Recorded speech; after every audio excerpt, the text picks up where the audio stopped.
के बारे में जानने का इतना तजस्सुस था कि वो सलार से भी लड़ाई कर चुकी है। लेकिन जब उसे अनाया के बारे में सब कुछ पता चला तो वो तो शॉक्ड रह गई कि सलार कितने बड़े ट्रॉमे से गुजर रहा है, बल्कि बचपन से गुजरता आ रहा है।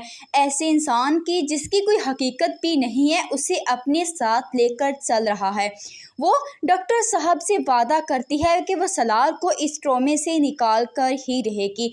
वो घर आते साथ ही सलार से बात करने की कोशिश करती है। सलार, मुझे अनाया के बारे में जानना है। तुम हर वक्त अनाया के बारे में बात करते हो, लेकिन जब कोई पूछता है तो तुम उसे कुछ नहीं बताते हो।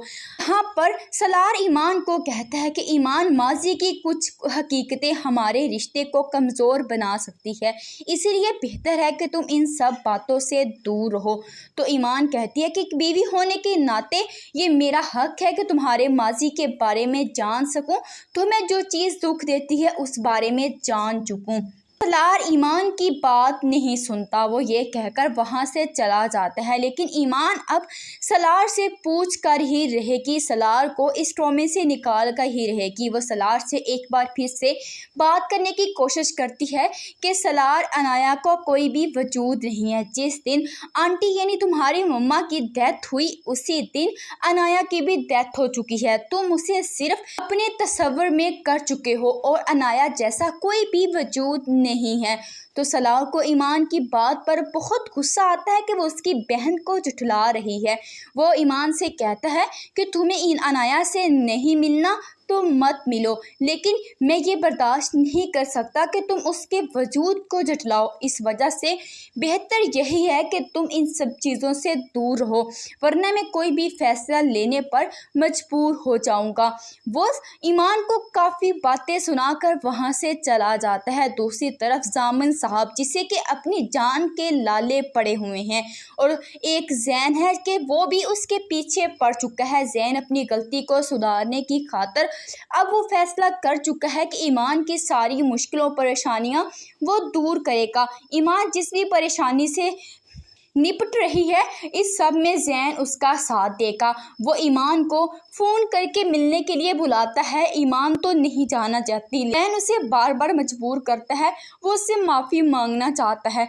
ईमान जैन से मिलने जाती है तो जैन उससे माफ़ी मांगता है कि मैं सारी हकीकत नहीं जानता था और आज मैं तुमसे वादा करता हूँ कि तुम पर हर परेशानी और हर मुश्किल को दूर कर दूँगा, चाहे इसके लिए मुझे अपनी जान ही क्यों ना कुर्बान करनी पड़े। वो ईमान के साथ वादा करता है कि वो उसकी ज़िंदगी में अब दखल अंदाजी नहीं करेगा। हाँ, वो उससे मोहब्बत ज़रूर करता है, अब भी करता है, उसे भुला नहीं सकता, लेकिन वो अब ये नहीं चाहता कि ईमान की ज़िंदगी को मज़ीद ख़राब करे। दूसरी तरफ जमील, जिसको कुछ भी समझ नहीं आ रहा होता कि वो अब क्या करे, वो फिर से आलम साहब के घर पहुंच जाता है। आलम साहब तो उसे घर में घुसने नहीं देते, लेकिन वो धक्के मारता हुआ घर के अंदर जाता है कि मेरा इस घर से नाता ख़त्म नहीं हुआ, सवेरा अब भी मेरी बीवी है। सवेरा कमरे से निकल कर आती है और कहती है कि तुम्हारा मेरे साथ उसी दिन रिश्ता ख़त्म हो चुका था जिस दिन मैं तुम्हारे घर से निकली थी। तो यहाँ पर जमील उसे कहता है कि ये मत बोलो, मेरी बच्चियाँ तुम्हारे पास हैं, जब तक मैं अपनी बेटियों को हासिल नहीं कर पाता मैं तुम्हें नहीं छोड़ूंगा। तो सवेरा ना कुछ भी सोचते हुए जमील के मुंह पर थप्पड़ मार देती है और कहती है कि आज तो तुमने बच्चियों का नाम ले लिया, लेकिन इसके बाद मैं बर्दाश्त नहीं करूँगी कि तुम मेरी बेटियों का नाम अपनी ज़बान पर लाओ, क्योंकि तुम जैसा शख्स किसी भी बेटियों का बाप नहीं बन सकता। इस ड्रामे की बहुत जल्द एंडिंग होने वाली है, क्योंकि जैन भी ईमान और सलार के बीच से निकल चुका है और जामन साहब को भी उसके किए की सज़ा मिलने वाली है, क्योंकि जितने सबूत जामन के खिलाफ इकट्ठे हो चुके हैं, जामन को तो फांसी की सज़ा पक्की ही है। अब सिर्फ और सिर्फ सलार की कंडीशन है जिसे कि ईमान ने ही ठीक करना है। मज़ीद ड्रामा से अब इसके लिए चैनल को सब्सक्राइब कर ले। मिलती हैं आपसे एक नई वीडियो में, उतनी देर के लिए